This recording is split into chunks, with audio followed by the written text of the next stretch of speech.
Finishers and factions catching action. Hello everybody and welcome back to another episode of Finishers and Factions does Monday Night Raw. I am Rich and with me today is my co-host Adam. Adam, welcome in.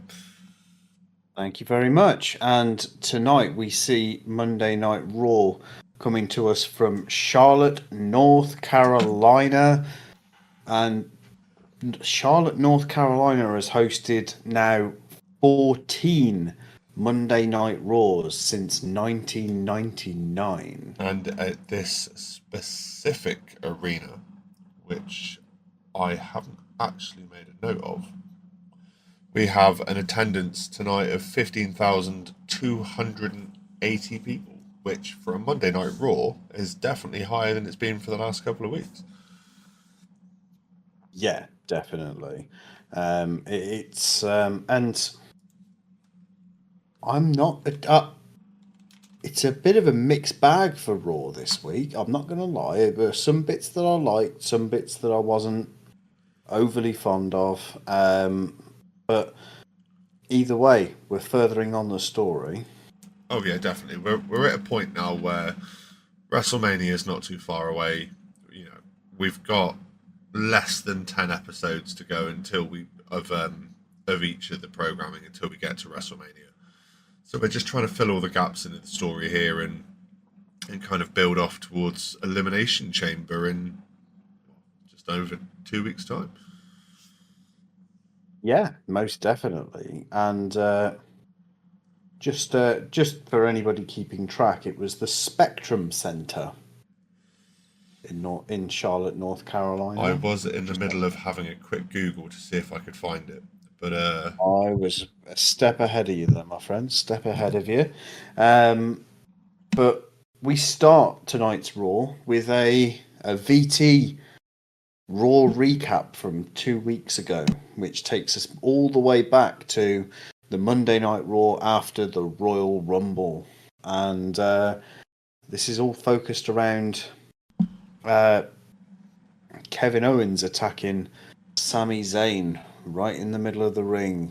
And I'm surprised Kevin Owens could even move the night after Royal Rumble. Like, that Alabama slammer through the ladder from Cody Rhodes to finish that match that would have finished many a man. But the fact that he was out here, 2 nights later, kicking the living hell out of Sami Zayn shows how kind of mental this guy is. yeah, and he was far from 100%. I mean, I don't think anybody's going to be 100% after being put pretty much neck first through a steel ladder. But yeah, I mean, but we actually have Sami Zayn in the building tonight. Which is, we've not seen Sami Zayn for, really since the package pile driver. Yeah. So it was nice to see him wandering around. We saw Sami Zayn in a VT last week where, or it might even have been SmackDown. I'm struggling to remember quite at this moment. But it might have been we saw Sami Zayn in a VT where he was talking about his injuries. He was talking about how that attack from Kevin Owens has made him feel, and we're getting more of the same sort of tonight. It's a case that Sami's coming out and acknowledging the fact that him and Kevin Owens fighting it out over anything and everything is pretty much old hat. We sort of know what we're going to get, and you could see with what the way Sami was sort of walking around and what Sami was saying is that it did not matter what he was told. This is what he wants, and he's gonna make sure he bloody gets it.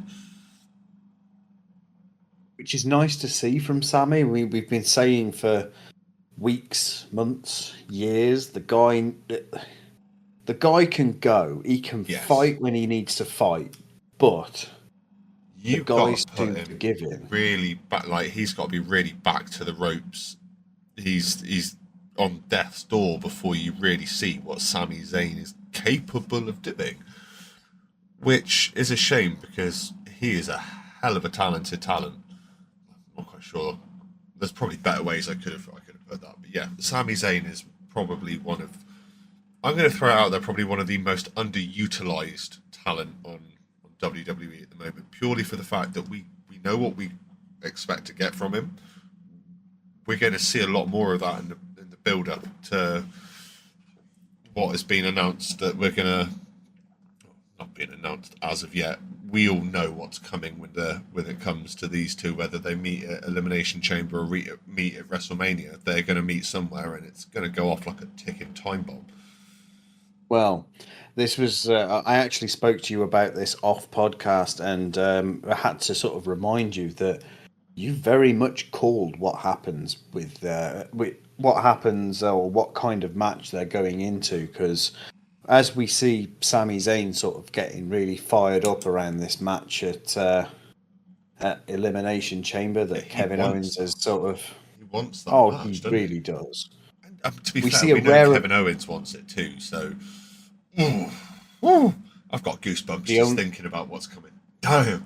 the only person that had to sign off on this made his way into the ring, which was a rare appearance from the Raw general manager Adam Pearce. We don't see Adam Pearce as much as Basically, we see the like Ava and the guy from SmackDown, whose name I can't remember off the top of my head. Nick Aldis. That's the one. See, I would make an argument for the fact that out of the three general managers for each brand, See Ava the we see most. Adam Pearce the least. Yes. Yeah, and you It see is a Ava the rare most. occasion. Yeah, we see Ava the most, closely followed by Nick Aldis. But Adam Pearce very much stays in the background. He doesn't make very many on-camera appearances, and very even fewer appearances coming down into the ring, which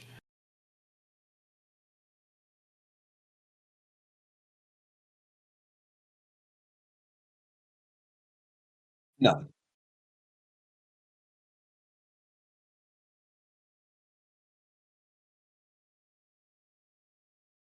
no,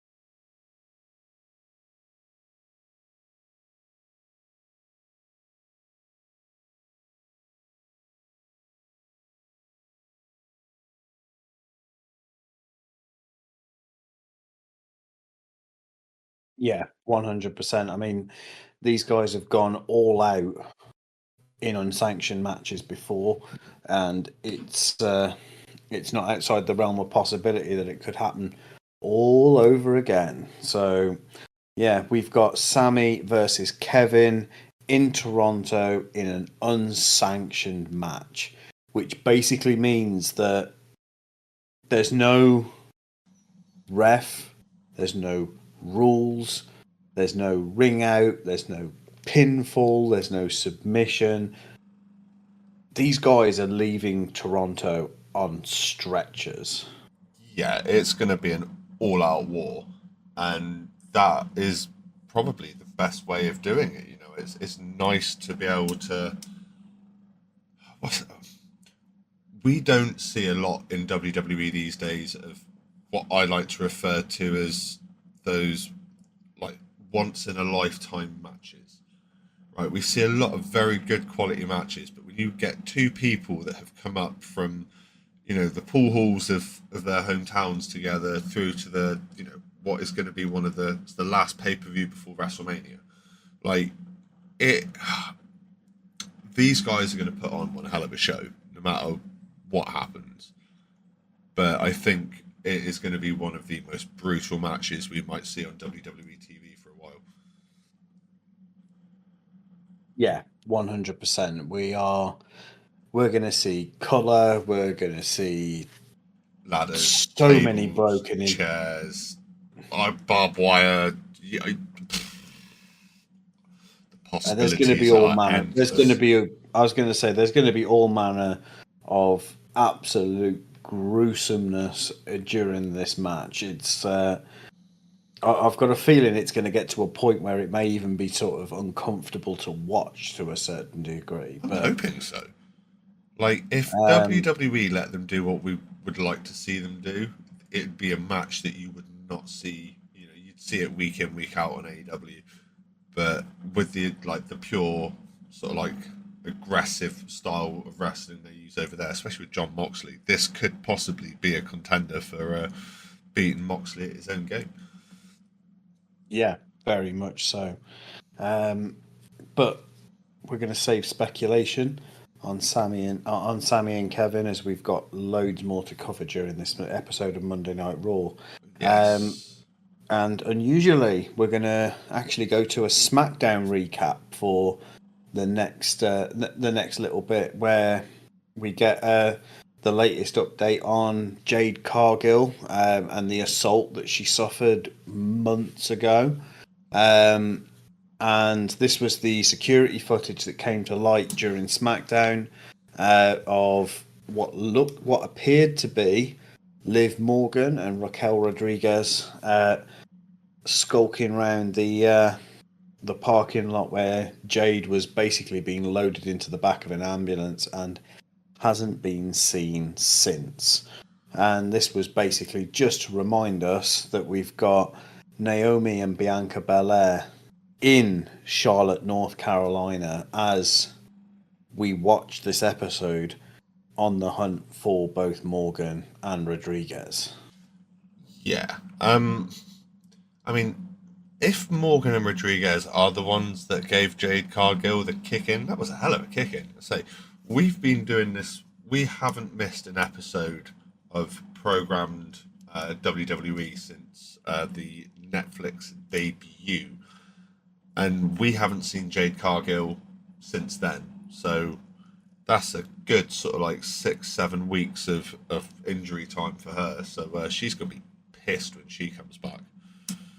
Oh, 100%. This is a woman I used to watch in AEW. She is nobody to be messed with. And yeah, when she comes back, she's gonna come back with a bang. And there's a part of me that would be completely unsurprised that. So Well, I've got a technically, thing. isn't Jade Cargill still a tag champion? Because her and Bianca Belair held the titles before her injury, where Bianca pulled Naomi up to kind of help her out for a little bit. Well, this is where I want to discuss a theory I've got, and I've been sort of percolating this one for a little Is while. this the same theory that I've had, where possibly we're going to see Jade Cargill join back in with Bianca Belair and Naomi, and then they'll all hold it under the Freebird ruling? No, Okay. that would be an interesting theory.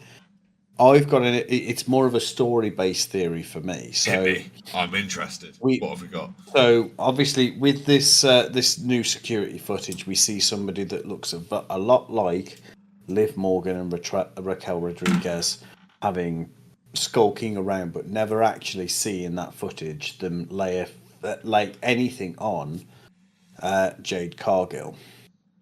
No. But one person benefited more so than anybody else from Naomi. Jade Cargill. Yeah. Ooh. I wouldn't be surprised if we see a Naomi heel turn on Jade Cargill's return, as Jade Cargill reveals that the person that actually put her out of action for all that time is Naomi. Oh, that's a dirty shout. I like it. You heard it here on Finishes and Factions first, guys. Adam reckons we're about to see a Naomi heel turn. Ooh. That is a good shout, my good sir. I like that. I'm just thinking that would be peak sort of, yeah. There's some mustard on that, mate, and A little I'm bit here of for it. jalapenos to go on the top as well. That's spicy. I like it. But off the back of this little VT recap, we actually go. We cut to the Judgment Day, chilling out in this clubhouse. They seem to build themselves, no matter where they are. I They found have this this little clubhouse. little section quite funny, right? Because on the TV screen, they're playing 2K24 in their little clubhouse. And yeah, Carlito is on about, well, he's bitching about having to spend the $5 for the DLC, but 2K25 is not that far away. Surely Carlito should be on enough money to not have to worry about dumping $5 on a DLC. Well, you'd like to think. You'd like to think so, He but should stop buying so many apples to waste. especially if he's just spitting them out everywhere. But yeah, we sort of that is our opener for within the Judgment Day clubhouse as the camera sort of pans round to Dominic Mysterio and Liv Morgan talking about Dom's concern around Liv getting her ass handed to her by Naomi and Bianca. I mean, and you can kind of understand there is a little bit of a. Now you've brought that theory up, I kind of, yeah. Oh, that's brilliant. Put me right off my game. So if we're still working on the process of that, it was Raquel Rodriguez and Liv Morgan that took out Jade Cargill. Dom's got every right to be concerned because Raquel Rodriguez isn't that much to worry about, especially not for two veterans in the form of Bianca Belair and Naomi. And Liv Morgan's tiny. Like, don't get me wrong, she's a pop rocket and she'll go off, but I don't think she'd have much of a chance between the two of them. I've just had a thought expanding on my theory. Oh, he's about to blow the internet up. So, obviously, part of this promo is Dom's big idea about adding a new member to the Judgment Day. Yes. Which Now, Finn Balor really does not like the idea of, and I can't work out why. Because it's I think it's sort of one less or one more person that he doesn't have, or he doesn't feel like he has complete influence over. He sort of seems to have bullied Dom into, despite the fact that the rest of the Judgment Day is very much happy to follow Dom's lead. Yes. Finn Balor seems to be trying to bully his way to the top a little bit, and he's not doing trying to rule a very with an good iron job fist. of it either. No, he's not. But hear me out about this theory. I'm going to expand on this now. I'm all ears. All nose as well. So, well, you see, you keep giving me shit for making cracks about your nose, and you're the one that brings it up. Otherwise, if I do it about now, I can't get offended, can I? Well, that is very true. But yeah. Anyway, so my theory revolves around Naomi having a heel turn. Now, this is where I sort of tie Liv Morgan and Raquel Rodriguez into all of this. What happens if, or would it be outside the realms of possibility for Naomi to have her heel turn directly into Judgment Day? They're talking about adding a new member.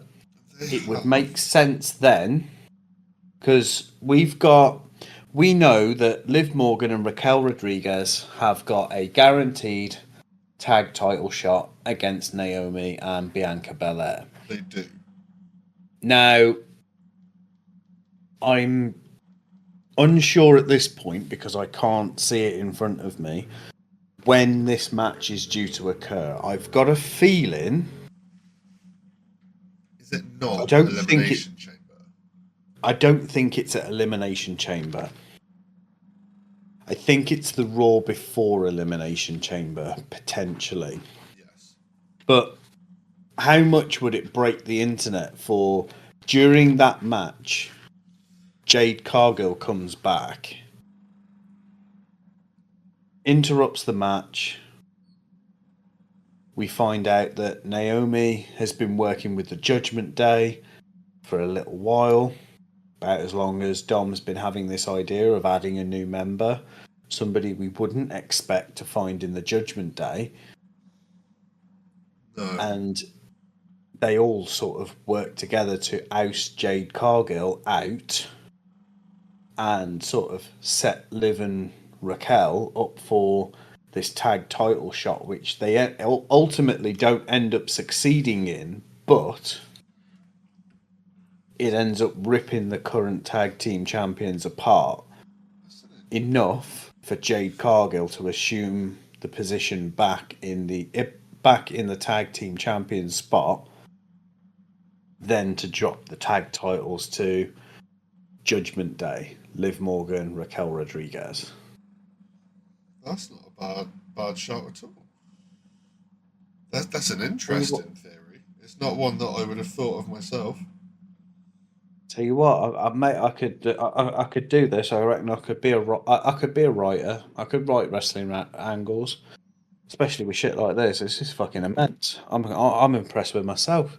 But yes. Anyway, we've digressed because I keep thinking about this theory. Yeah. So Liv Morgan sort of shrugs off the threat that Naomi and Bianca seem to pose. She doesn't seem to think it's going to give. Sort of give her any real issue, and Liv instead sort of decides to redirect all of the attention back to Dom by sort of giving him props for stepping up, trying to lead the Judgment Day into their next chapter. And yeah, this is where we see sort of Finn Balor coming in, really sort of trying to assert himself in the picture. And again, that bullying sort of demeanor coming out in him. He's really trying to be a little bit of a bother boy and and sort of get his own way. I don't think he's really got much left outside of Judgment Day, and I think he realizes as well that he's not really got the influence he thinks he had. So it'd be interesting to see if eventually, like you said, we do get a new member to Judgment Day, whether they just decide to give Finn the kick out that he needs. And it could be actually Finn's next sort of part of his story could be a grudge against whoever kicks him out of New Day, which could be sort of Dom. Yeah, I'm feeling that it's going to end up being Dom, and it's going to end up with Finn Balor being quite isolated, and possibly even transferred maybe to SmackDown to go and try and gain some curry some favor with both with either Rhea Ripley on Raw or Damian Priest on SmackDown. I mean, yeah, two great shouts. We know we won't be seeing him team up with The Miz because that would completely ruin Finn Balor. Yeah, definitely not happening. Don't think there's any danger of that either way. But yeah, it's we know during this episode of Raw that we've got 2 Elimination Chamber qualifiers, the last 2 Elimination Chamber qualifiers. For the women's match, it's going to be Raquel Rodriguez versus Roxanne Perez. And obviously Seth Rollins and Finn Balor are going one-on-one for the last spot in the men's Elimination Chamber as well. So that could be why Finn's being a little bit of a bitch at the moment. He's got quite a big match coming up at the end of the night. And his record against Seth's half decent, but not as good as it could have been. Yeah, and the last thing so as we sort of come to the end of this little promo, it's a case that Finn Balor starts trying to pick fights with Raquel Rodriguez. He's obviously illustrating the fact that there could be 3 members of the Judgment Day who are participating in the Elimination Chamber. We know Liv Morgan already has her spot in the Women's Elimination Chamber, secured a few weeks ago. Obviously, Finn Balor has his match against Seth Rollins, which he seems pretty much certain he's going to win. He feels pretty confident about that, doesn't he? And he starts trying to cast some doubt on Raquel Rodriguez's chances against Roxanne Perez, which I'll be honest, I think he's just I think he's just trying to Fire her take up, some of the maybe. heat off him. He's trying to take some of the heat off himself. He's not there to try and elevate anybody. He's there trying to shift some of the attention off him. Yeah. But Raquel's not really having any of it. She's like, do you know what? You're just as likely to lose your match as I am to lose mine. Focus on your own shit. Which she's well within her own, well within her rights to say, because he was being a bit of a cock. Oh, 100%, which is sort of Finn Balor's MO at the moment. But and this is where we see Finn Balor just really, really dead set against adding any new members. He really doesn't want to expand Judgment Day beyond what they currently have. And yeah, they're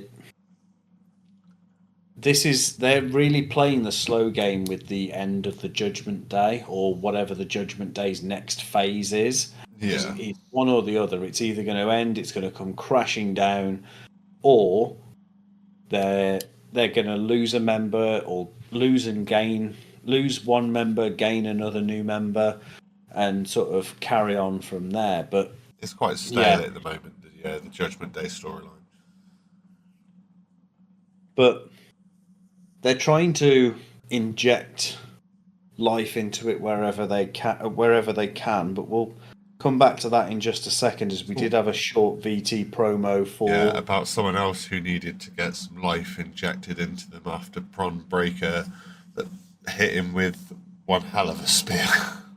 He folded him like a deck chair. Yeah, this was the VT about ISHO Speed's entrance into the Royal Rumble after, was it Akira Tozawa was injured on the entry ramp? Yeah. So Akira Tozawa was attacked by Carmelo Hayes, who was one of the first to be eliminated from the men's Royal Rumble. Did not take it very well, attacked Akira Tozawa, who ended up being replaced by ISHO Speed. You've got to give it to the guy, right? You've got to have some cojones to get in a wrestling ring untrained anyway. Yes, he'd have been taught how to take a bump, but there's taking a bump and there's letting a guy who runs the ropes at 30 miles an hour spear you. Oh, 100%. Bron Breakker is definitely not the guy to look at and go, he's not that fast. I could outrun him. No. When you're bouncing off those ropes, I think he is the fastest in professional wrestling at the moment. And then the power of that spear through ISHO Speed as well. I'm surprised ISHO Speed didn't change his name to I Smell Shit, because I'm pretty sure that's what he did when he got hit. Oh, most likely. It's certainly not outside the realms of possibility at this stage. I'm pretty sure he had everything driven from him, including his soul. Yeah, he frankly said it took him a couple of days to be able to walk again after he got hit on his stream. So yeah, that's hard. You know what I mean? Like, fair play to him. I'll take my hat off to him. If you wore a hat. I've got a beanie on at the moment, so that kind of fits. I suppose so. I doff my cap. But then we go into the first match of the night, where we see Judgment Day member Dirty Dom Mysterio take on the phenomenal one, Mr. AJ Styles, who did show up to this week's Monday Night Raw with William Byrons, who is the back-to-back Daytona 500 winner. If you're not aware of what the Daytona 500 is, it is a NASCAR event where they do 500 laps around the circuit. They do about 2,000 left turns, with a few pit breaks in there as well. And it was a hell of a race. I sat and watched it this year, and William Byrons did a fantastic job. And then obviously gets to wear the golden WWE title that gets given to the major sports guests in the arena. See, after all of that, all I can think of is he's Jeff, making a left turn. and another left turn. Yep, I knew exactly as soon as I mentioned NASCAR and left turns that Jeff Dunham is where you were going. Oh, 100%. It's the same place I went to. Fair enough. Nobody was disappointed. But yeah, this was born out of, Dom coming out sort of coming out last week, running his mouth against AJ Styles. And he interrupted AJ, didn't he? And then we got to look at what we're going to expect from AJ. We both said last week that we thought he was about to hang up his boots. Maybe when he got that injury, it was time for him to go, you know what, guys, I'm done. But he seems to have a new fire come back into his system at the moment. yeah, I think he was looking at potentially sort of retiring, going to spend some more time at home with his kids and all the rest of it. And I think they've made him an offer. I think WWE have made him an offer for one more run that he simply can't turn down. And I don't think necessarily that run is against Dirty Dom Mysterio, to be quite honest. I mean, it could be. Not ruling it out, but it seems unlikely. I don't think Dom really needs someone like AJ to put him over at all. No. To be fair, yes, Dom has done a great job of being a very well-hated heel. You saw that last week when he came out and he was trying to talk, and every time he opened his mouth, the entire crowd just booed the shit out of him. So he's done a great job with his character getting it where he needs to be. And so you can tell that Dom's definitely the heel in this one. We get a nice little face run from AJ, which is, I think, something he's better at, to be fair. Heel AJ Styles just does not seem to hit it in the right spot for me. No. And he's never done it for me either. Again, we've both mentioned before that I've been watching AJ for a number of years. Saw him with some of his best years where he was in TNA and Impact Wrestling. And don't get me wrong, super psyched that he's now been in WWE for somewhere around 6-7 years now. Yeah, he's been for a while, and he's held some titles as well. I'd have to go and have a little look and see what he's had his hands on, but I know I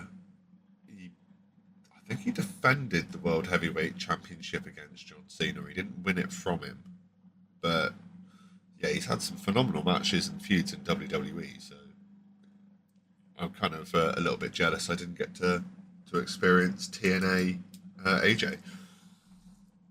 Yeah, because I maintain that they were sort of some of the best years of his career. I think it's the same with it's the same impression that I get from the Motor City Machine Guns on Friday nights, is that it's great to have them in WWE. Just sort of wish they'd made it there maybe a few years earlier. Yeah. They can still go. All three men still phenomenal in the ring. No pun intended. But I just feel that they could have made so much more of a bigger impact 5 or so years ago. Yeah, no, definitely. But AJ had a pretty big sort of impact in this match against Dom. Some of the bits I've picked up here, that he started off with a really nice combination between a backbreaker and a missile dropkick, followed up by basically like a nice little running knee on the outside of the ring. So obviously after the missile drop kick, Dom's kind of rolled out of the ring, kind of going fuck this, and then caught that beautiful running knee from AJ. It's always nice to see him go for his normal spots, the phenomenal forearm, and you see him go for that one a few times. But then you get some nice little reversals from Dom as well, and he's a very good technical wrestler. But he's also very good when it comes to high risk as well. As much as I'd probably like to shit on him a little bit too much, Dom's definitely got a lot more ability than a lot of people give him credit for. Yeah, he's not a know-nothing kid. He's not there to. He's not just simply fun and live out. Mysterio. He can actually do his own thing.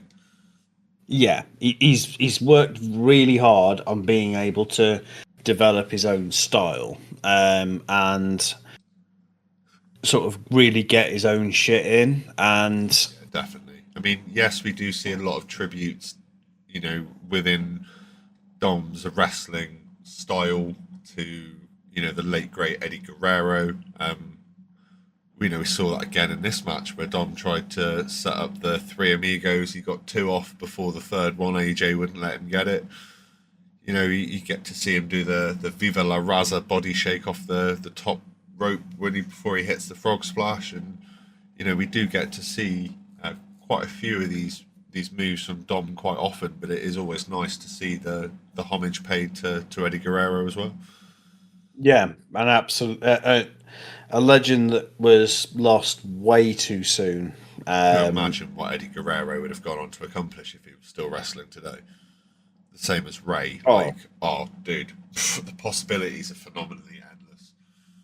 Yeah, 100%. But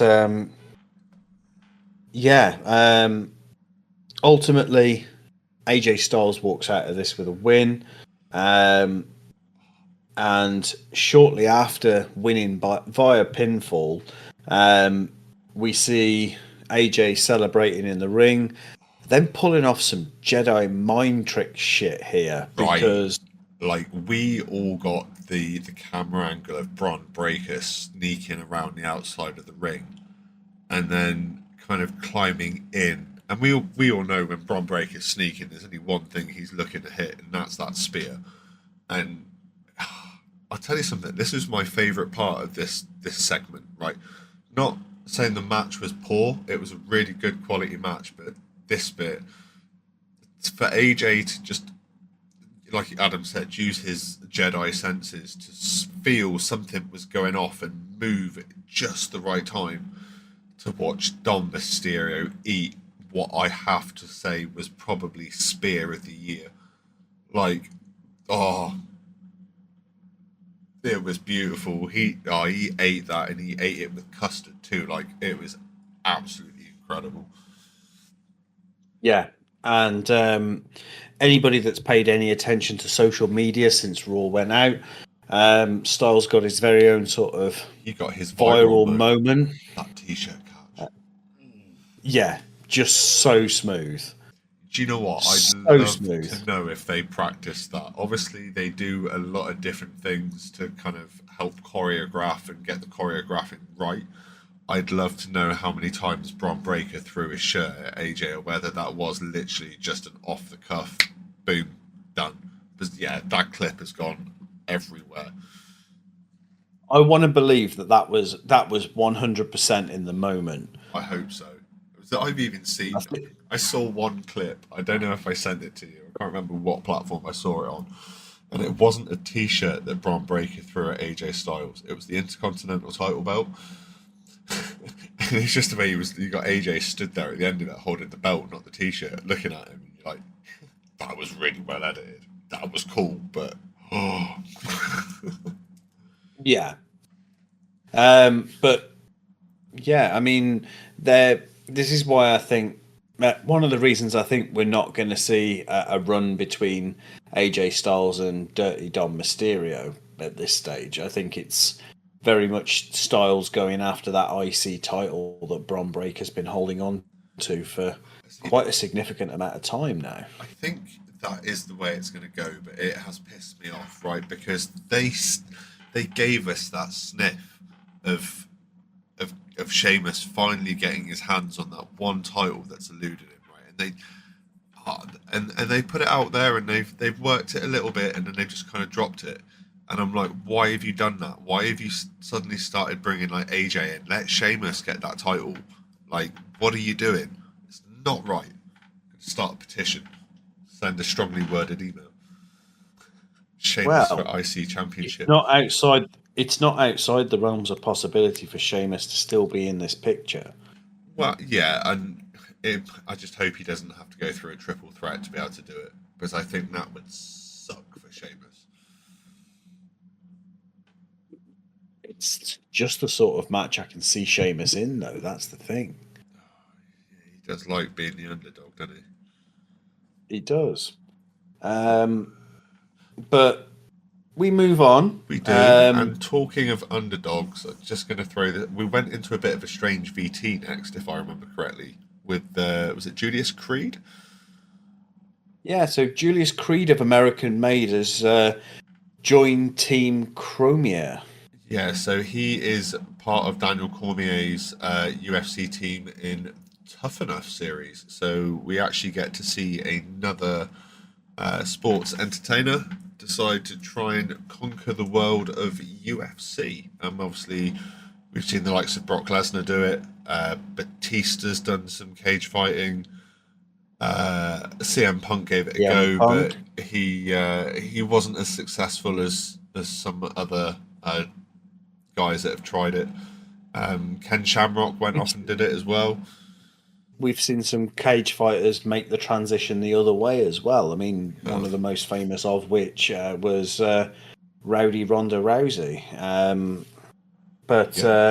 Yeah, it's important to realise that Julius Creed, he's not actually going to be stepping in that octagon. He's going in as a coach, from what I can remember. So he's going to join Team Cormier on the latest season of The Ultimate Fighter as a coach, not a participant.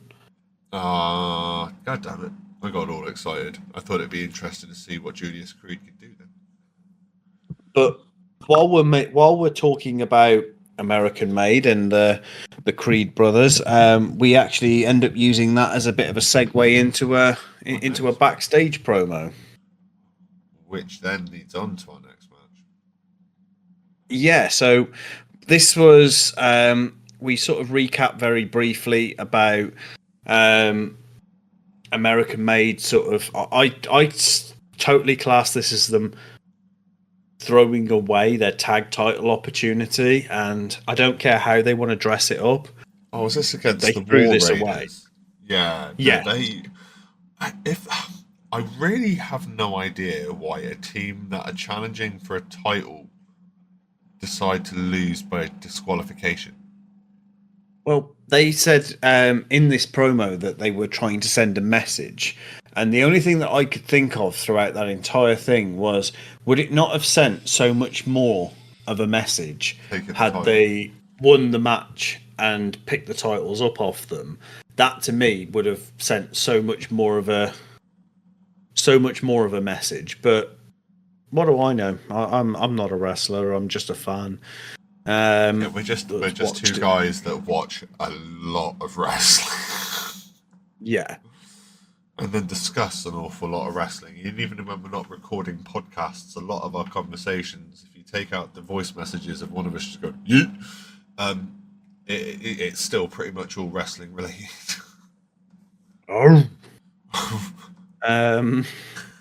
But we go from talking about the Creed brothers throwing away tag title opportunity to Ivy Niles' current opportunity at the Women's Intercontinental #1 contendership. Yeah. And she is facing Dakota Kai for that. Yeah. We see a brief interaction between the two backstage where essentially Ivy Nile, who's never held any sort of title, in WWE since she's been in it, decides to go step to Dakota Kai and say that she's not. This is her match to win, basically, and Which is pretty stupid because Dakota Kai was the woman who was beaten by Lyra Valkyria for the Intercontinental Championship. So, and we know Dakota Kai's got ability, and I'm pretty sure she's had her hands on titles already beforehand. so she's never won a singles title, but she has held tag team gold Right. as part of Damage Control. Yeah, so she knows what she's doing with the belt around her waist. So Ivy Nile getting a little bit out of her lane here is, I think, could be, if she's got the ability to back it up, then fair enough. But 9 times out of 10, when Ivy Nile steps out of her lane, she ends up getting shoved straight back into it pretty quickly. Yeah, this is it, and she's going up against, in comparison to herself, Dakota Kai is a wily veteran. She's known for her high flying style, but she's no slouch when it comes to her mat work and her ring work either. So, but yeah, this sort of takes us into into the second match of Monday Night Raw, which sees Ivy Nile versus Dakota Kai. Winner becomes the number one contender for the women's Intercontinental Champion. Current champion observing at ringside being Lyra Valkyria. Yeah, so we start off with the two of them kind of just having a bit of a show of strength. It's very much like a, what do they call it? It's like a collar and wrist tie or something like that, and just kind of Yeah, trying to sort of work each other out. As far as let's say they're both different styles. Where obviously Ivy Nile's more of a power wrestler compared to Dakota Kai's more of an agile wrestler. Just trying to work out where they're going, to be fair, and who's got what weaknesses and what they can kind of use to try and chip away at each other, which Ivy Nile seems to find pretty quickly working on Dakota Kai's sort of rebuilt knee. It's quite well documented about how much sort of surgery Dakota Kai's had to have on her knee over the last sort of like couple of years. So Ivy Nile working straight on that kind of gave her a bit of an advantage for a little while, which is not something you expected to see. Well, I personally didn't anyway. no, this is it, and yeah, it's. I'm going to be honest. I didn't get a massive amount for this match. Yes, Ivy Nile did the smart thing of picking on an existing weakness and really trying to exploit that in Dakota Kai. But other than that, I mean, the match ended with Dakota Kai walking out with the win. So as much as it was the smart thing to do, it It didn't obviously work. wasn't effective enough. No. And Dakota Kai, even she walked out with the win, and she, like we say, she walked away. There was no major damage done. She hit some incredible moves while she was in there. A couple of sunset flips for a couple of sort of minor pinfall attempts. I've also got here as well that she definitely likes to go for her high flying kicks. There's a lot of high leg work there, and I was really not quite sure how to like, the way I want to categorize her is within this match is she didn't really look like she had the confidence to be in that match. Apart from trying to Yeah, throw out like the big moves, which fair enough, it covered the cracks up to a point. She definitely looked like she was out of her depth in the level of match she was in. yeah, and I just not. I wasn't really wasn't sort of feeling the way this match went, and I've got to sort of put a lot of that down to Ivy Nile. She was very big unknown, and I didn't get that sense from her. I didn't get that. She didn't really get much of that a pop from pop. the crowd on the intro when she came out either. It was very kind of like dull and yeah, wasn't a huge amount to it. I think for Ivy Nile to have gotten an opportunity like this, realistically, I mean, the last time we saw Ivy Nile in the ring was during the Royal Rumble. Um, Before that, she had an online match during main event where she defeated Natalia, which is quite a big win for somebody like Ivy Nile. Yeah, But definitely. I was the just last thinking, time we saw her on Raw was for the Women's Intercontinental title tournament, um, first round triple threat, where sort of the current champ Laura Valkyria beats her and Zelina Vega to move on and obviously eventually pick up the title herself. But that was back at the beginning of December, yes, we've not seen according a to my records. huge amount of Ivy Nile, and I'm not going to lie, I don't really want to see a huge amount more. Like backstage No, wise, she's not too bad with the mic, but yeah, there wasn't much for her in ring that made me kind of too enamoured, if you get me. yeah, I wasn't sort of feeling the love for Ivy Nile here, and she's not gonna unless something drastic changes. Um, I think she might find herself on the chopping block come the next round You of know what? I cards. wasn't far from saying that myself. I think when it comes to the next round of releases, we could see Ivy Nile go that way. But it was nice It to see wouldn't shock. Dakota Kai take the win. So it kind of shows who our next sort of like pathway is for Lyra Valkyria. So she gets to have a nice little, hoping it's a half decent feud with Dakota Kai after this number one contender. Well, after their title opportunity. Yeah, definitely. And I mean, yeah, but we went from there into a VT recap, basically showing how Jey Uso chose Gunther last week on Raw. Yep. Didn't really get a massive amount out of that, other than the fact that we know one of the matches for WrestleMania is going to be Jey Uso versus Gunther for the World Heavyweight Championship. And isn't this where this is just more of a recap? I think of Gunther attacking Jey Uso when he was doing his entrance at the start of last week's Monday Night Raw, and then obviously Jay's chosen him for WrestleMania, and we already know that Gunther's not going to make it too pleasant for him. So it's the road for pain, or road of pain for Jey Uso at the moment. Yeah, this is it, and yeah, just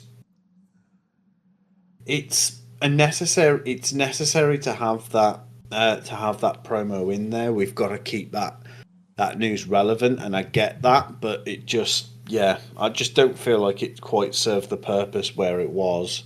Um, Yeah. we So went actually came from that to a section we don't see as often anymore as we did towards the beginning of the Netflix era, which is the fact about WWE's relationship with the city that they're in. Obviously, this week it was Charlotte, North Carolina. it was said it's hosted Raw 14 times since 1999. Earlier in the episode, and then we got to And find out a Charlotte, few other bits about it too. well, Charlotte, North Carolina is the birthplace of not just Charlotte Flair, but Cody Rhodes and R-Truth as well.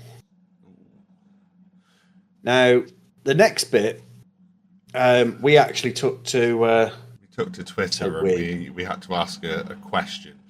So, according to Michael Cole, Charlotte, North Carolina has hosted 6 PLE events. Now, both myself and Adam have done a reasonable amount of research on this because we both came out and said, we'd like to tell you which ones they are. Like we do try and do most weeks, and try and sort of give you some knowledge and gives us the opportunity to look back into the archives and find some interesting bits along the way. But we couldn't find 6, could we? No, so I think the most we managed to find was 4. Yeah. So we had Judgment Day 03. We had Vengeance 06. Clash of Champions 19. And NXT Vengeance Day 2023. So we found 4. So there's 2 missing that we couldn't think of. And yeah, me in my haste decided to try and tweet about this slight issue from the podcast Twitter account, which is at Finn and Fan Pod on Twitter. So it's at Finn and Fan Pod for the Finishers and Factions podcast. And yeah, I did throw a tweet out there, but it doesn't seem to be on my feed to be able to tell you. It was basically I tweeted Paul Levesque, WWE, and Michael Cole asking what they were, the last couple were, and yeah, I've not had a response just yet. So we want to pass this back out to you guys. Fill us in where we got that, where we couldn't find the answers. So Judgment Day 03, Vengeance 06, Clash of Champions 2019, and NXT Vengeance Day 2023 were the 4 we found, which means there are 2 missing that came out of Charlotte, North Carolina. I've even, as Rich was speaking just then, tried to do another Google search and come up completely empty. So get in touch on that Twitter handle that Rich mentioned just a moment ago. Tell us the 2 that were missing, because it's driving me up the wall. Yeah, it's doing me in as well, to be fair. I'm not going to lie. But we look forward to seeing those as they come in. In the meantime, let's see what else we've got on the. Well, we actually go back to Gunther at this point. So we start off with Gunther up in the conclaves, up in the crowd, sort of like go and get a burger section. Up on the concourse of the arena for it, basically trying to do his best imitation of Jey Uso, but with a lot less. It wasn't his best. He was just taking the piss out of Jey Uso's entrance, really, to be fair, wouldn't he? Oh, 100%. Say he's just kind of walking down. He's taking, to cause the crowd smelly. Tells the little boy he needs to move out the way. I thought that was quite ballsy, to be fair. That little boy will always remember that. Oh yeah, 100%. But it's yeah. I mean, Gunther starts off looking like he's just trying to have a bit of fun with the crowd. It very quickly takes a bit of a uncomfortable turn in the sense that we don't see this side of Gunther. Gunther is not the fun-loving type, no, essentially. Definitely not. And I mean, he's even like, he blames the WWE universe for Jey Uso's future blood being spilled when he faces him at WrestleMania and everything that happens up to this point. I mean, he's even goes to the point of asking Pat McAfee and Michael Cole if they honestly believe that Jey can beat Gunther. Yeah, and Pat McAfee took a real big risk here by kind of going, actually, yeah, I do. Yeah, this is it. And I think it's at this point, Jey Uso, something snaps within Jey Uso. I mean, nobody likes a bully, and this was starting to look like bullying behaviour. Yeah. Main event, Jey decided he was going to come in. Well, it looked like he was going to come in and kind of just cut a promo. was he was being pushed back by security guards, and he's like, all right, okay, he'll stand at the top of the ring, he'll cut a promo, and that'll be the end of that. I did not expect him to ditch the guards and take a leg down to the ring and kind of go, fuck it, let's fight. Oh no, he came out of there looking for a fight. Those refs were doing an amazing job at trying to keep him contained. I think one of them lost focus, and Jey Uso took the opportunity to slip past all three of them, went back and just basically took hammer to nail for at Gunther, and I yeah, mean, I tried to think that slap the was silly back into retaliation. him. That was retaliation for the comment that Gunther made a little bit earlier, walking down the arena, going, performing for these people is like reading Shakespeare to a dog. You know what? Gunther's very good with his words, isn't he? Like, he's Oh, a very 100%. talented in-ring performer too. Not going to take that away from him, but dude can cut an intellectually gifted promo without having Yeah, to be like, "Oh, me big caveman, me beat you on head with stick." You know, he's very, very articulate with the way he cuts his promos. He does it so well. yeah, definitely. And yeah, basically, Gunther ends up getting escorted to the back as sort of basically Jay does his thing with North Carolina and yeets the night away. I mean, everyone likes to enjoy a yeet. 100%. Anyway, moving swiftly on past that, we go to a backstage promo where we see Kathy Kelly interviewing Liv Morgan and Raquel Rodriguez. And yeah, I mean this interview focused mainly around the threat that Naomi and Bianca were posing with their very presence, based on obviously what we saw involving the attack on Jade Cargill some months previous. This Jade Cargill storyline is starting to heat up quite quickly. So I'm thinking we are going to see a reappearance from Jade. I want to throw out there and say it's going to be Elimination Chamber that we'll see Jade Cargill make her return. But yeah, they're pushing something big with this, and you can feel that they're not over. Actually, they could be getting to the point where they could be over pushing or trying to overhype their own storyline. But if they leave off the theatrics too much, and I know it's professional wrestling, I get it, but I think what they could do with this whole situation is going to be incredible. But Yeah, most definitely. it is all going to revolve around when we see Jade Cargill next. I think the best place to do it would be Elimination Chamber. If they don't do it then, they've got to hold off until WrestleMania.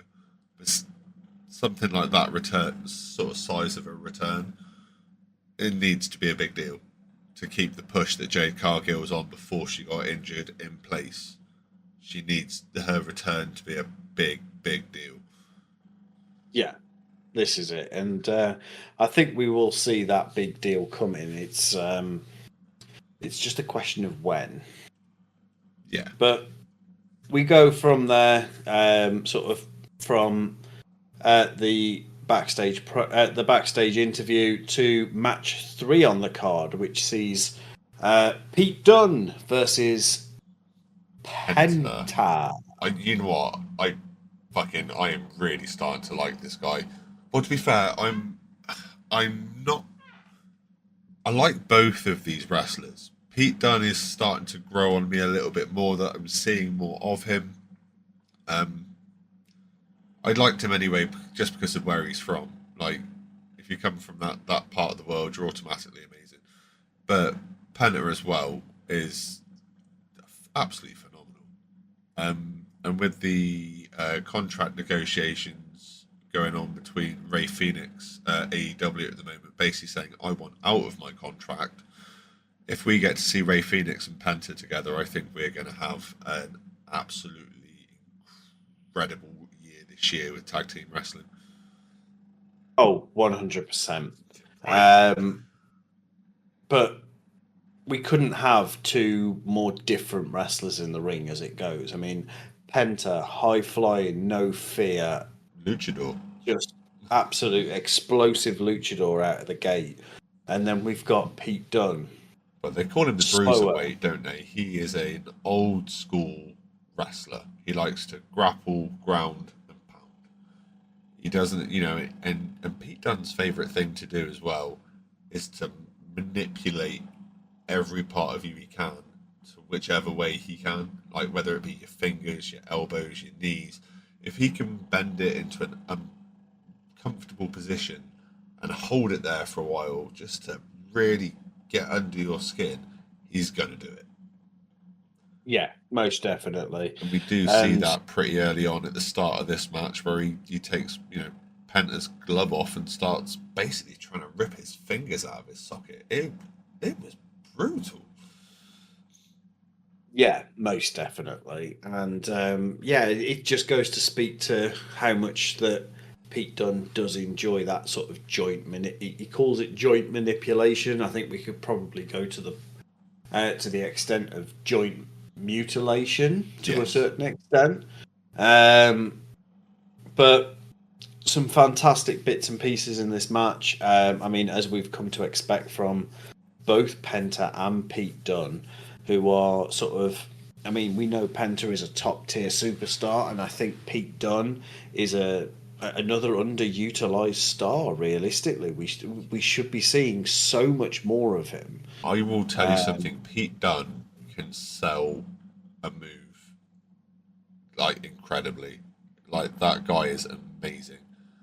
The way he sold the Mexican destroyer that Penta hit him with was just oh. I've seen people sell moves like that in other places. Like Will Ospreay can sell a move. Kenny Omega can sell a move. Pete Dunne can sell a move. Yeah, even thinking about it now, I'm getting goosebumps. That was the sweetest Mexican destroyer I think Penta has hit, and I think Pete Dunne sold it perfectly. Yeah, and I think a lot of wrestling fans as well as wrestlers themselves will be able to say that it's more important to be able to sell somebody else's move than to sort of be able to hit your own. If you Yeah, can sell a move, you've got 50%. If you've got 50% of the game done yeah. automatically. You don't need to be the best in the world if you can sell a move the best like of anyone in the promotion that you're in, then you're already there. Pete Dunne is definitely on his way to the top of NXT. Not NXT, sorry. He's going to go a lot further up through Raw than we're seeing him at the moment. It'd be nice to see that he does. I'm just hoping that they stay the course with him, continue this little push they've got him on at the moment, and sort of go from there. But yeah, real sort of back and forth between the two of them. One of the big moments of this match was we saw sort of Ludwig Kaiser make his way out to the ring. Seemed to sort of just basically to come in to observe the match. Now, I get again last week's Raw episode. I believe I made a passing comment about the fact that like Ludwig Kaiser is not somebody you don't take them at their word because their word don't mean shit. Yeah, he's your standard chicken shit heel, and he is gonna beg, borrow, lie, and steal whatever it is that he needs to do to make sure that it goes his way. And well, he was out here trying to manipulate the system again. Yeah, but we knew how we. I think everybody sort of knows how this is realistically going to end. I think it's going to end And more with Pete Dunne versus Ludwig Kaiser more than a Penta Ludwig Kaiser feud. It's definitely going to be Pete Dunne's going to be involved a lot more in the next few weeks to months. which isn't a bad thing. Oh, Would be a more interesting match between sort of Pete Dunne and Ludwig Kaiser because they are so similar in their styles. yeah, definitely. And it would be a big But sculpt for Pete Dunne to take as well in Ludwig Kaiser. yeah, this is it. And I mean, in match 3, we see Penta walk out with the win after a Penta driver and winning via pinfall. But it's a case that it just erupts into a pretty much an all-out brawl where we do see Pete Dunne and Ludwig Kaiser focusing mainly on each other rather than trying to go after Penta, and sort of Penta just leaves them to it, really. Yeah, I mean, we don't need Apart to, from don't need to get involved now. We can see which way it's going. Penta's like, yeah, cool, see you later, crack on. yeah, on to bigger and better things.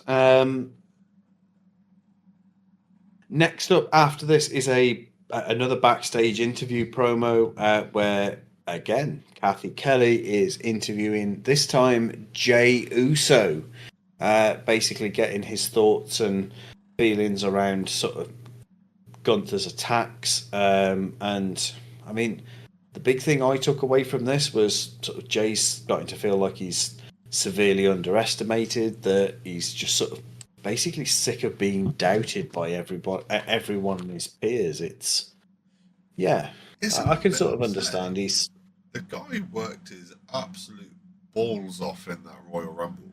Like, he did a good job winning it, a very good job winning it. the guy beat John Cena.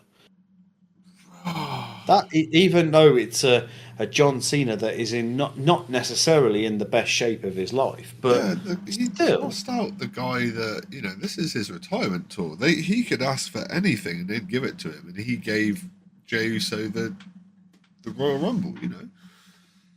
I generally do think that Cena had a massive part in having Jey Uso win that Royal Rumble.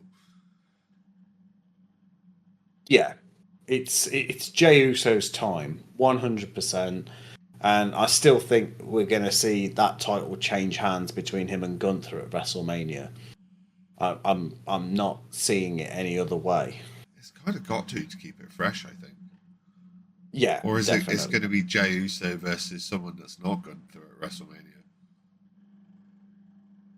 It'll be, What, as in he's, Gunther dropping the title to somebody else? You mean? yeah, it'd be interesting It's to see if possible. it sneaks out a third way, especially if you have it where, Gunther loses a match against, say, Cena. Cena then drops it back to Jey at WrestleMania. Cena then breaks Ric Flair's record. Jey gets to, get the biggest pop in the world, sticking a feather in his cap of he beats Cena in the main event at WrestleMania for the title, like on his retirement tour. Like everyone Yeah. in Cena's last WrestleMania, that could be like a massive feather in the cap for Jey Uso. Yeah, most definitely. And And it kills a couple of birds with that one big stone. A few storylines that everyone kind of wants to see happen, we think can still do it in the same way. But Cena doesn't need to hold a title for long. It's just him breaking that record is enough for him, I think. So if you've only got him from, say, like, Elimination Chamber through to, well, like Monday Night Raw after Elimination Chamber, for example, through to like, the Monday Night Raw after WrestleMania, or even WrestleMania itself to drop the title back over, he's giving back to the WWE, which is what his retirement tour is about, with him putting people over, helping them with their character development if they need it, while he's still there to be able to go, right, cool, let's go out into the ring and we'll cut a promo and we'll do it that way, and I'll teach you how to do it this way. Like he did with Roman when he had that feud with Roman Reigns. yeah, And then, he still gets to break the record. Jey still gets that pop at WrestleMania, because if they give him that win anywhere other than WrestleMania, they've wasted that chunk of storyline. yeah, they've wasted an awful lot of build and everything else. It's gotta that win for Jey has got to come at WrestleMania. It doesn't matter who the opponent is, whether it's Cena, Gunther, or both of them. Yeah. But again, we'll move on as we. We have a VT recapping the Roxanne Perez Raquel Rodriguez Elimination Chamber sort of qualifier, as basically the build up to that. To be fair, how we got to where we are, and what's left. You know, where the winner of this match slots in within the Elimination Chamber in I want to say just over 10 days, something like that. Well, it wouldn't be an episode of or a weekly episode of WWE, whether that's Raw, NXT, or SmackDown, if we didn't see at least if we didn't see or hear from at least one person during this entire thing. And that one person that we didn't hear from this week or this week so far, is Bayley. The reason for that is because Bayley had actually a All-Star game this week, which Pat McAfee decided to use the patent straightener tool that he seems to have brought with him to basically doodle over pictures of Bayley at an NBA All-Star game. But yeah, the VT promo that you're talking about, it was sort of Roxanne Perez laying out her many accomplishments in WWE, because like her or hate her, she's accomplished. You can't take away what she's managed to accomplish in such a short time. No, definitely not. And what she has accomplished in that short time is, I think, it's not even a drop in the ocean about where she will go within the industry. But the first place she's got to go after this VT is into that match with Raquel Rodriguez, and I think that's going to be a tough match for her. Most definitely, but before we get there, we've got one more VT. We do. It's the War Raiders recap from their piss poor match with American Made last week, and it wasn't even a poor match because of the War Raiders. It was because of American Made and their stupid decisions. It was the ending to that match. I can't wrap my head around it. I really can't. I mean, I know we've already spoken about it tonight, and it's snuck back up again, and it's pissed us both off again. It was such a wasted match, such a wasted opportunity. But right, well, yeah, basically the War Raiders have come in their VT. Basically, say, look, if ever you manage to make it to that spot again to challenge for those titles, you just best be prepared for a war. So it seems like the War Raiders feel like they may have underestimated the Creed brothers of American Made, and sort of maybe paid the price for it a little bit. But I mean, they've held their titles, and they could have been worse. Oh, most definitely. Master Gable could be getting his wish and coming back to having, American Made or holding titles. Master Gable. Well, stupid name. I mean, he's not off to a great start so far. No, last week the Creed brothers opportunity. Well, she squandered her opportunity as she didn't manage to advance earlier on. But we've spoken about that. We're not going to go back. We're not going to go back and talk about American Made anymore this week, as we're going to talk more about this Elimination Chamber match. This Elimination Chamber qualifier between Roxanne Perez and Raquel Rodriguez of the New Day. Judgment Day. Judgment Day. That's the one. The New Day? That's an interesting one. I need it to be a new day. It's a new day. Yes, it is. Now, I broke this match down a little bit differently to how I normally do. And I did it for a very specific reason. So, in my view, Raquel Rodriguez held a number of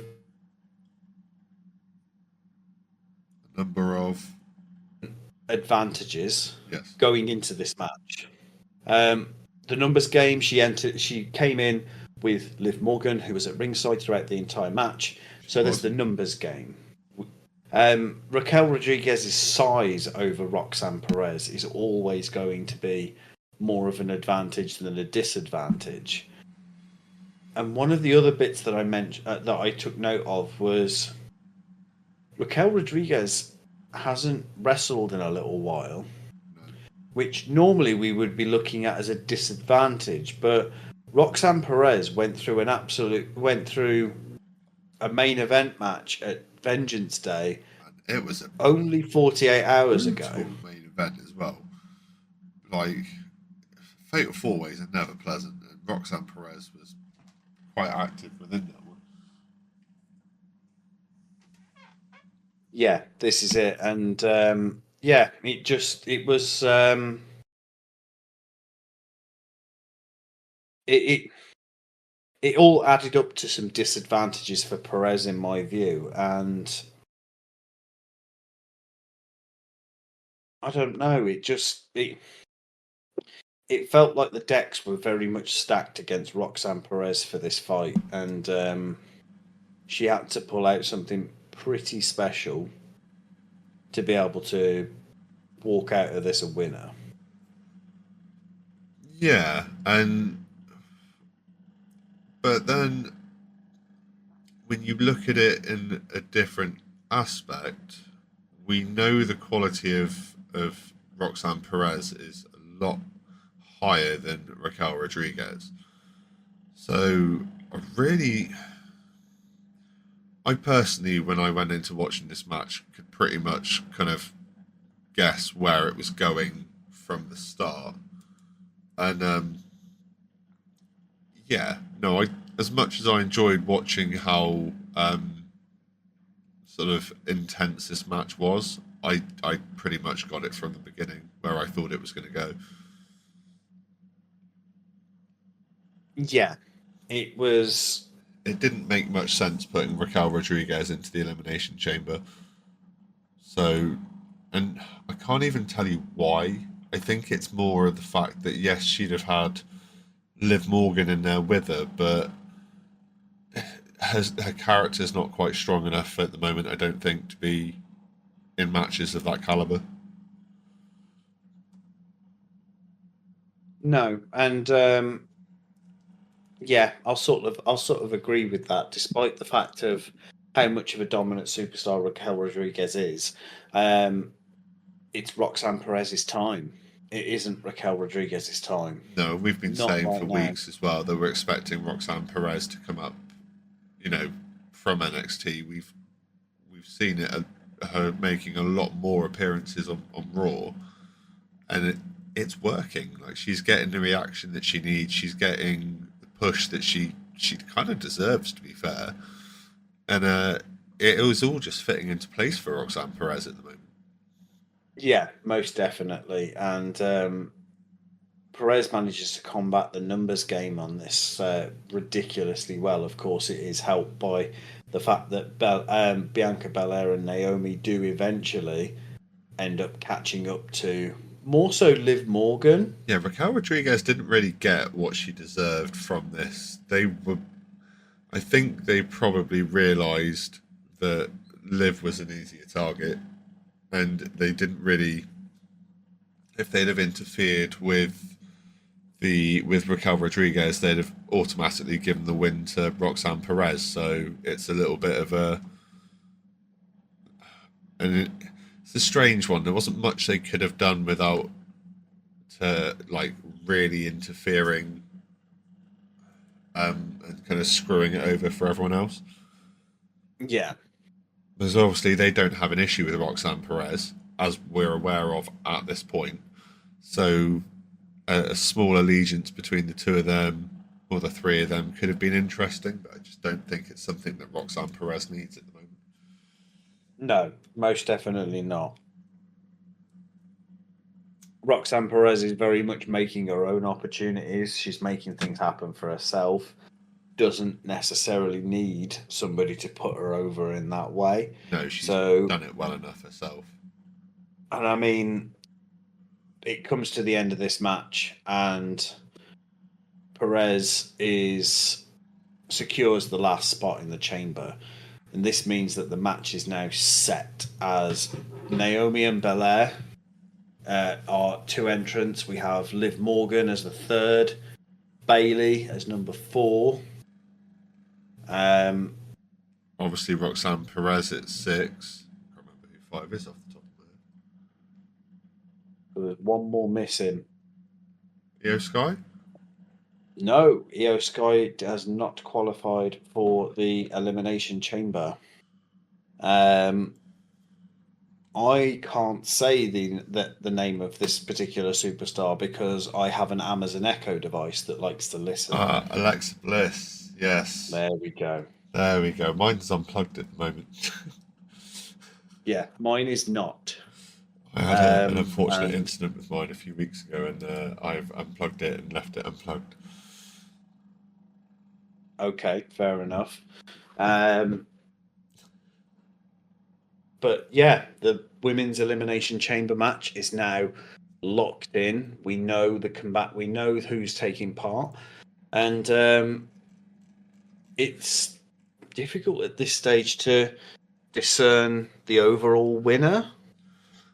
By looking at the women's elimination chamber, if you, a lot of them, I mean, Liv Morgan and Alexa Bliss haven't been back in WWE very. Wait a minute. Alexa Bliss, sorry, hasn't been back in very long. She made her return at the Royal Rumble. Bailey could be a good shout, but yeah, she'd be one of three. Bianca Belair and Naomi aren't getting it purely for the fact that they've got the tag belts at the moment. So they're not going to split a tag up to send one of them to the main event at WrestleMania to try and take on a singles title because Unless neither one of them have a heel turn. yeah, but neither of them have really earned it. No. My money at the moment would be between Roxanne Perez and Liv Morgan. I'm actually going to go out there and say my money's Roxanne Perez to win the Elimination Chamber. See, the predictable answer out of this one for me would be Liv Morgan. Obviously, Liv Morgan and Rhea Ripley have torn the house down more recently in a phenomenal series of matches where Rhea ultimately came out on top. It could be we have a reversal. We send Liv Morgan back to Rhea Ripley, and then we come out with Liv Morgan on top. I mean, either one of those two women on top is a dream for most people, realistically. It is definitely an interesting match idea. And we can tell by the fact that Rich is stammering that he's thinking about it a little bit too much. No, Rich is just messaging his wife back. Convenient, that one. Anyway, we're going to move on from fantasies and all the rest of it to talk about the backstage promo that happens next, where we see Kathy Kelly, who's getting about a bit tonight, interviewing Seth Rollins. And we basically get to it's a build up to his match in a little while with Finn Balor, and Kathy Kelly's managed to get away with asking some pretty interesting questions over the course of this episode as well, and I feel like Seth wasn't quite expecting her to go the way she did with the questions that she was asking.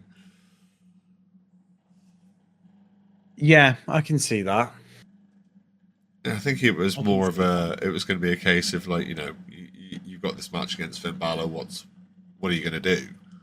Where we already know what he's going to try and do. It's Seth Rollins. It's like his moveset's not particularly extensive.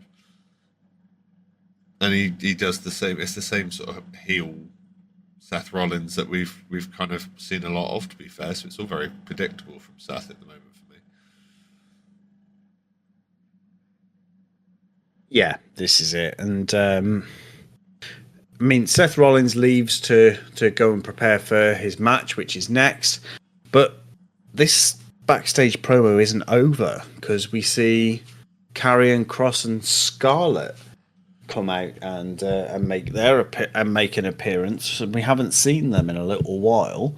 And he goes straight for Sami Zayn. Like, why is everyone picking on Sami at the moment? I mean, Karrion Kross we know has had a bit of a hard on for Sami Zayn recently. He seems to feel like he's got his claws into him, maybe. Where I don't know if he's deluding himself or maybe he's seeing something we're not. It's difficult to say which one, but he certainly thinks he's onto something as he is determined to try and support and tear down Sami Zayn all at the same time. Yeah, he's definitely trying to make it difficult for whether he's Sammy's friend or not. Isn't he? He keeps kind of Yeah, coming in from both angles. No wonder poor Sammy's kind of. He really doesn't get the best of it, does he, Sammy? Like, he always ends no, up getting caught out or stabbed in the back by someone.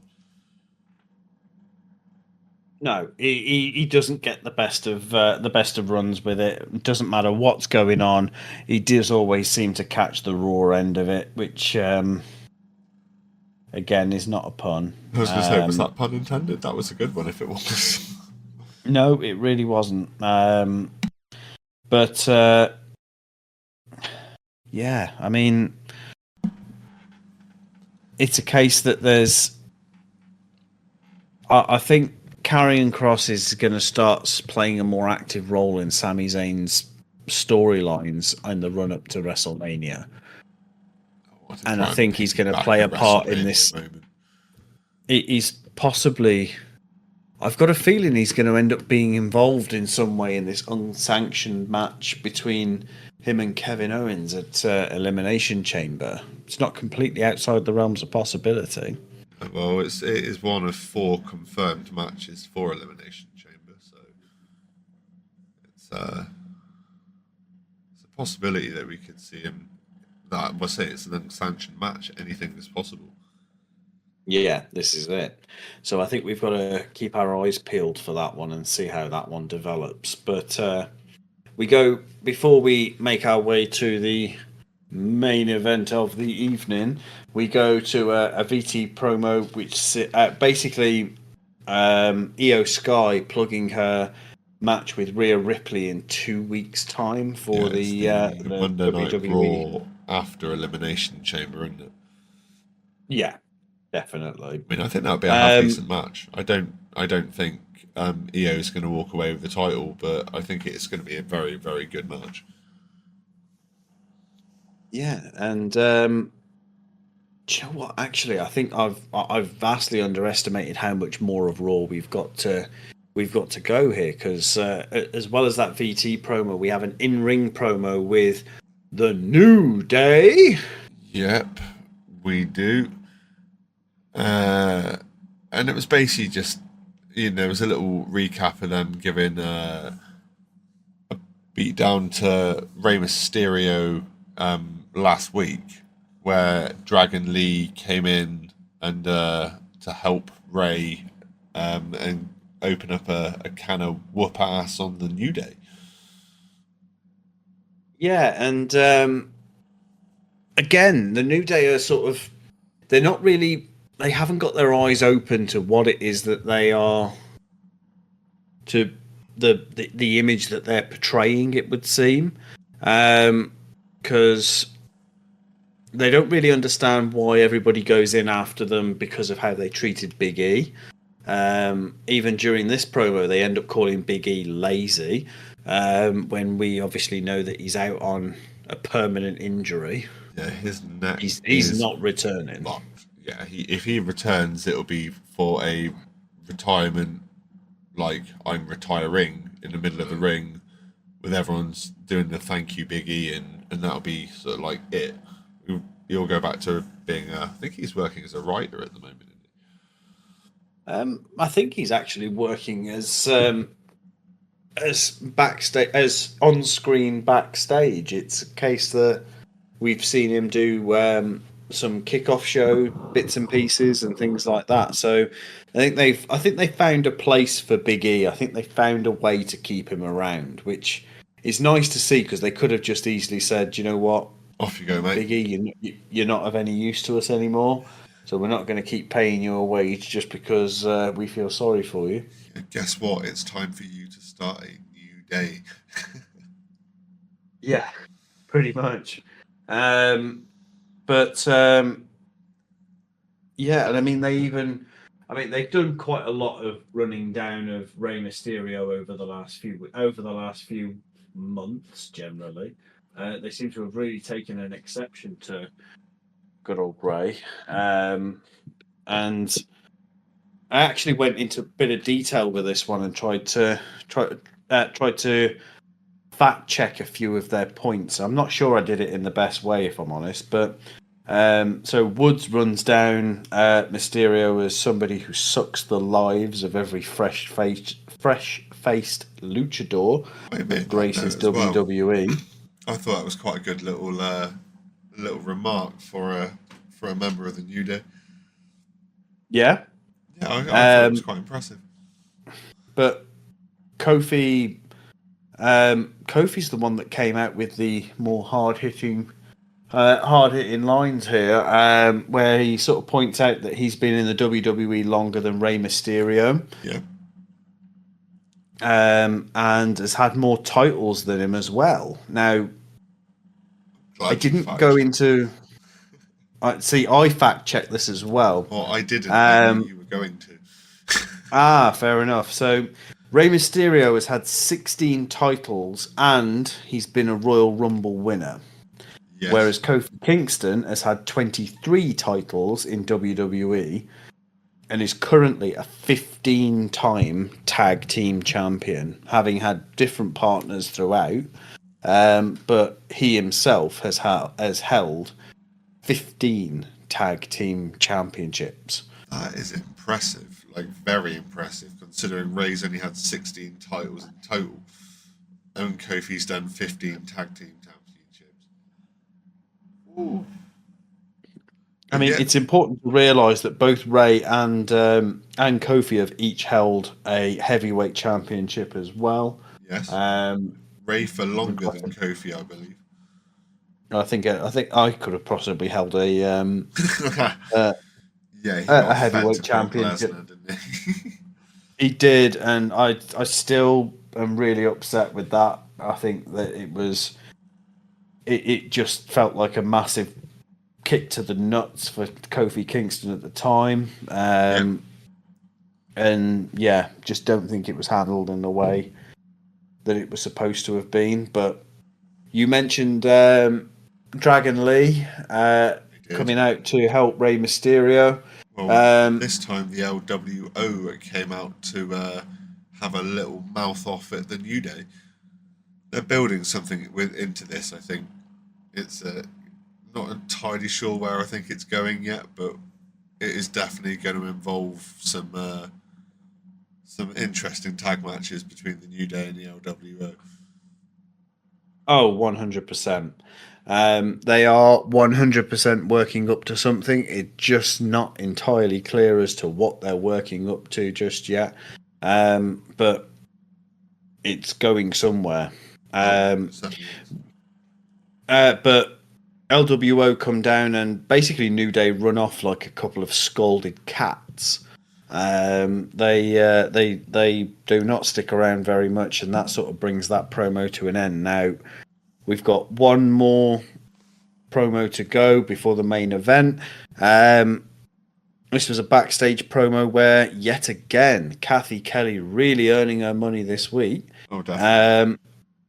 Catches up with Bianca Belair and Naomi. Yeah, she does eventually, and we get to find out from Bianca and Naomi what the deal is.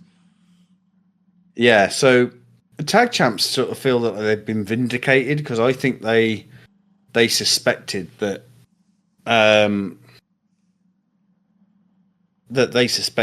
Liv and Raquel had something to do with Jade Cargill's being out on injury at some point, or they've known all along and just not been able to prove it. Yeah, and then obviously we keep getting shown snippets from that same little clip from SmackDown. Yeah, this is it, and which is a very misleading clip because you don't actually see anyone laying the boot in. You just see Liv and Raquel walking around in the underground while Jade Cargill has been put into an ambulance. It could just be Yeah. a massive coincidence. It could. It's not outside the realms of possibility for that to happen, but we can't always deal in deal in that sort of conjecture. It's a case that it will be what it will be, and yeah, they basically just then go on to talk about their strategy going into Elimination Chamber, which they hold an advantage depending on where they start or where they come in relation to one another. It's a case that they've certainly got the numbers advantage in the Elimination Chamber, which is a pretty hefty advantage to have. Yeah, but I think with the other four women in there, there's going to be some other allegiances forming, so it could end up with a little while with some really sort of strange combinations of people within that chamber. Like I said, depending on who comes in and where and who gets what elimination. But you might get to a point where no matter what tactics you put together, you might not end up in the chamber at the same time. No, this is it. This is it. Right. Well, this main event, ads, I thought was absolutely kind of. It started off really well, but then went quite lackluster, and then came back with a bit of a stonking ending. So I don't know about you, but yeah, I thought it was really, really good. I mean, I got a lot of notes down for it, and we knew that when you're looking at wrestlers the caliber of like Seth Rollins and Finn Balor, despite the fact that Finn Balor has not been on the best of runs recently, No. it's a case that you're in for a good match. We've had programs involving these two guys before, which they've gone out and absolutely torn houses down. I mean, look at the inaugural Universal Championship match was between these two guys, and you've just got to look at that on YouTube to know what sort of match these guys will push out.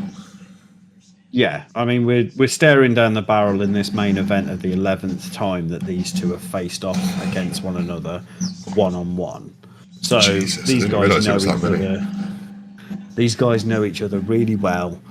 They're yeah, and we know how professional they're going to be. But well, you say that, but this match didn't start in a clean, professional manner because, Finn Balor ambushed Seth Rollins straight out the gate before the bell, trying to basically kind of get over how desperate he was to secure that win, and he was going to use as much aggression as he possibly could to make sure he got that down.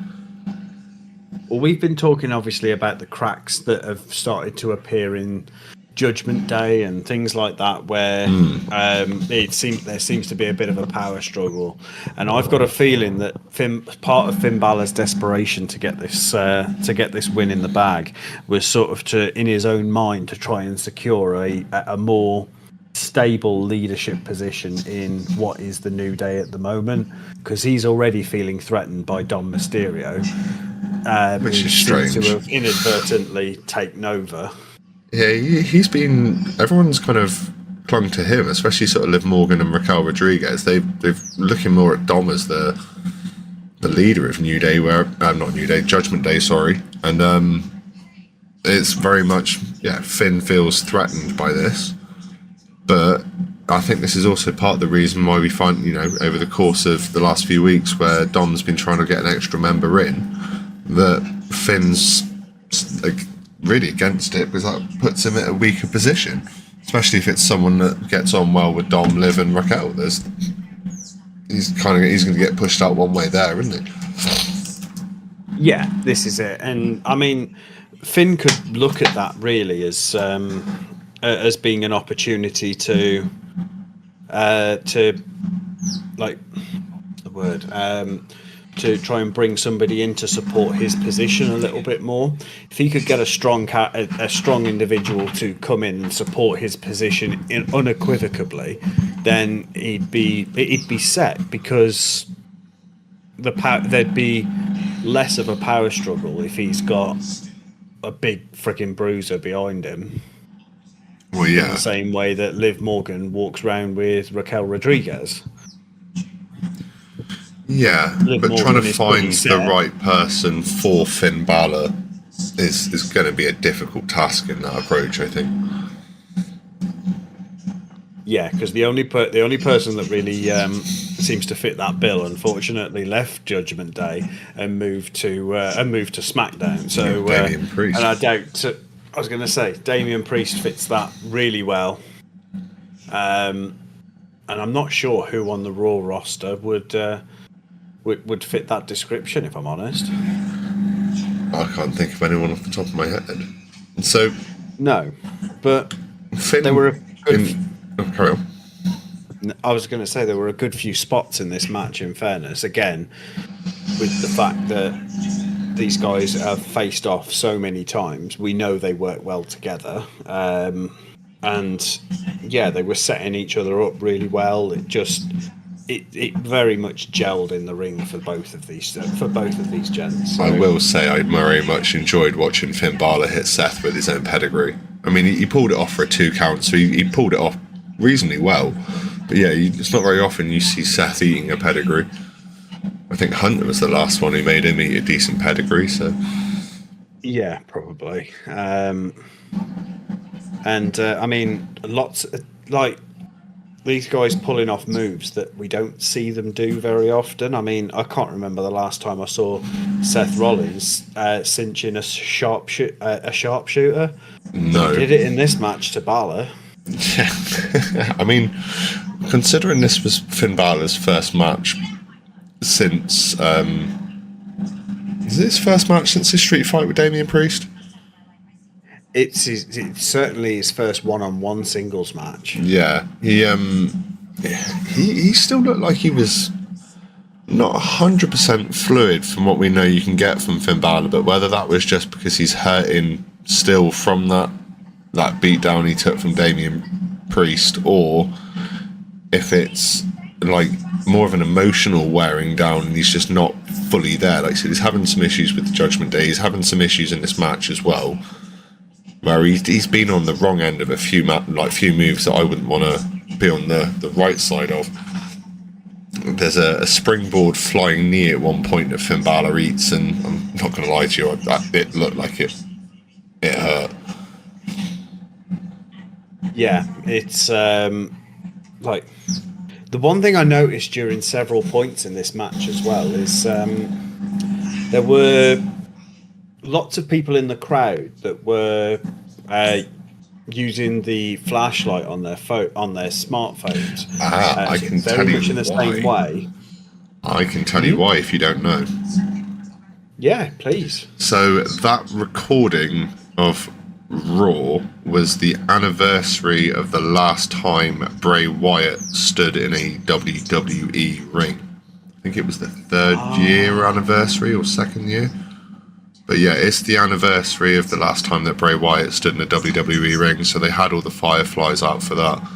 I thought they might have brought in like a surprise appearance from a member of the Wyatt Six. No, they're over on SmackDown at the moment. We haven't really seen them since they transferred over. But I wasn't sure if they'd do something for it. But yeah, I have seen on I had seen earlier that morning that social media that's what they've done. Obviously, the time difference between them airing it live and me getting to watch it sometimes is a good few hours. So I always end up seeing a few bits on social media first thing in the morning. See, I hadn't put that sort of 2 and 2 together. I hadn't sort of figured that bit out. It didn't make sense with what I was seeing in the ring, but now you've said that, it makes complete sense. So, and to be fair, what a match to have on as a main event to tribute Bray Wyatt, who also had some incredible main event matches. And I believe he had an incredible Elimination Chamber match in, I think it was last year, or was it the year before?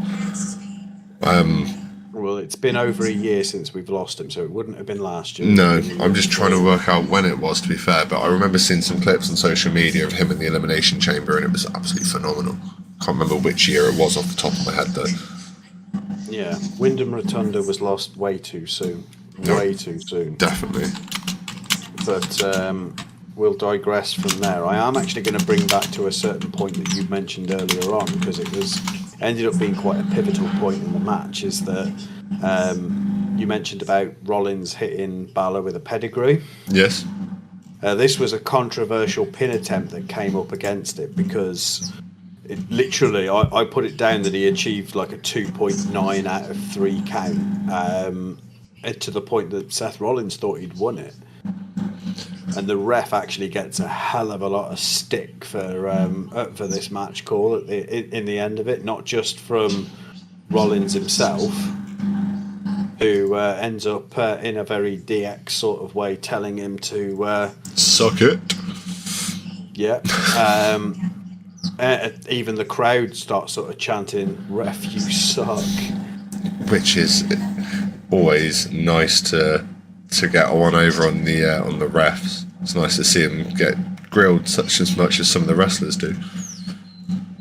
Yeah, but that little exchange between Rollins and the ref sort of gave Balor a bit of a new lease on life in the match. Started sort of fighting back into it. Rollins at some point during this match ends up sort of quite early on doing some damage to his ribs, and Balor zeroes in on it like the pro he is. To the point, obviously, one of Balor's favourite finishing moves, the coup de grace, is specifically targeting ribs normally. Yeah, so you could see within the match that Rollins was targeting a lot of Balor's left knee, but Balor was targeting a lot of Rollins' midsection, and the commentary team, even throughout the match, keep referring back to these sort of possible storyline injuries between the two different wrestlers.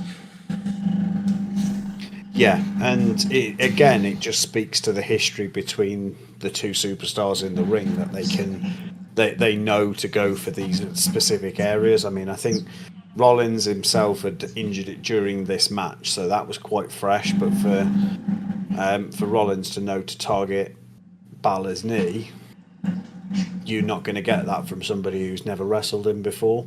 No, generally. No, their history will give them both a lot of like insider aspects to what's going on, and obviously they work together. Like, they know who's doing what. They're probably all trained together as well, so they're kind of outside of the ring. They know exactly what's going on, so they know where to go inside of the ring. Yeah, very much so. Yeah, but I mean, we see a very sort of varied match in this. It's not just sort of strikes and holds and big high flying maneuvers. We see a fair bit of submission as well. As I mentioned, Rollins sort of had that sharpshooter in at one point. Yeah, tying up Balor with the sharpshooter. And we had I had it here a second ago. Balor trying to sort of lock in a crossface submission as well. So they were both sort of very much showing their range. This wasn't. This was a match they could have very much taken to any other promotion with a recording of this match and saying, "Yeah, this is what the fuck I can do." Yeah. So this was a very sort of CV defining match for both superstars in this case. Yeah. But that crossface submission was the beginning of the end, really, as Rollins reaches for the ropes.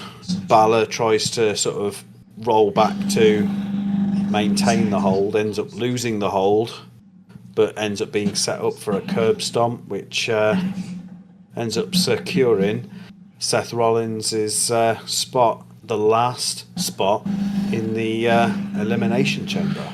Yeah, and it does look like it's going to be one hell of an Elimination Chamber match. I'm definitely looking forward to sitting and watching it. I don't think I could probably pick a winner. I know we tried last week, but there's so many different people in that chamber, so many different styles of wrestling. Picking a winner out of that's going to be difficult.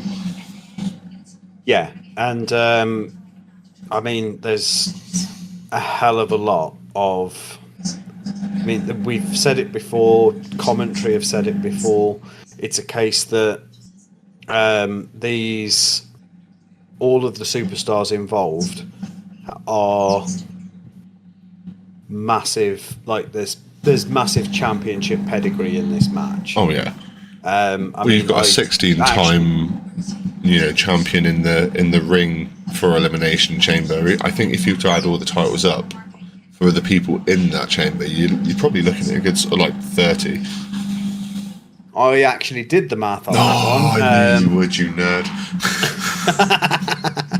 I broke it down, did the research to find out how many championships each person has held in WWE only, and found out that in total, between all of them, there's been 58 championships held between all six men in that ring. Jesus and that is Christ, that's some experience. 100%. I mean, John Cena himself has held 21 titles in WWE. Oh, blimey, 5 between the other, 9 between the other 5 was a bit of a kick in the nuts on their behalf. I do apologise, guys. Yeah, 21 in total for Cena. That's not just heavyweight championships. That's US title reigns, IC title reigns, even tag championship reigns. I mean, Rollins is a 16-time champion, again, going across all of it. CM Punk, 8-time champion. Damian Priest, 7 championships in total. McIntyre, 5-time champion in WWE. Logan Paul with his 1 US title reign, which I mean, he's the least championship pedigree out of everybody in the match. CM Punk only got 8 titles. I thought he'd be on more than that. Well, again, I only totaled up based on the quick bit of research that I did, the amount of titles that he's won in WWE. Because the title reigns that he had, it wasn't. With CM Punk, it wasn't quantity; it was quality. It was a case that he didn't have any short reigns, essentially. Yeah, so just throwing it in. He had the WWE Championship 5 times. One of them, he held it for 69 days the first time, 89 days the second time, 8 days for the third one. Won it in July 17th at Money in the Bank, lost it to John Cena on the 25th of July the next week. Oh, he left with the title. And then his fourth reign, he had it for 434 days, and his 5th reign. So his 4th reign was when he was very much in his Paul Heyman Guy era. Yeah, so he defeated Alberto Del Rio at Survivor Series 2011 and lost it to The Rock on the 27th of January 2013. Which would have been a Royal Rumble event. Yes. So, yeah. But yeah, no. Enough about CM Punk's titles. We could... we're not going to do the same thing for everybody's title reigns. No. I mean... we'd be here all night just on John Cena's alone. Yes. But yeah, I mean, that brings us to the end of Finishes and Factions does Monday Night Raw. It does. I don't really have anything to add into this one, I'm going to think, at the end. I think I'm pretty much... No. I'm all roared out. No, I've nerded out as much as I can over this particular episode, but yeah. We will nerd out a little bit more on our next episode, which is Finishers and Factions does NXT. Yes, so stay tuned for that episode coming, well, as shortly as humanly possible. Yeah. Peace out. Enjoy the rest.